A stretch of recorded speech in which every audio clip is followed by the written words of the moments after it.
Welcome, in front of me ZTE Nubia Neo, and now I'm gonna show you how to clean your USB charging port using household items. So firstly, you need to remember the one rule: never use metal objects to clean the connector, so as not to damage your USB charging port. I suggest you use an old toothbrush which you no longer use.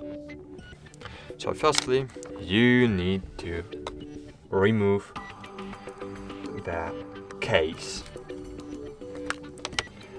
Afterwards, you need to insert the one part of the toothbrush into the connector and just clean your USB charging port.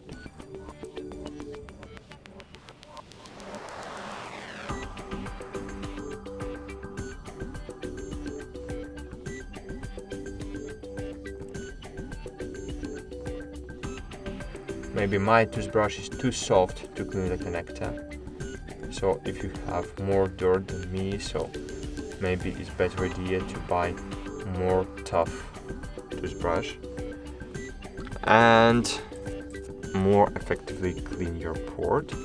But even in my case, this toothbrush was too good tool to clean the connector. That's it. Thanks for watching. Like this video, subscribe to our channel, and bye. See you.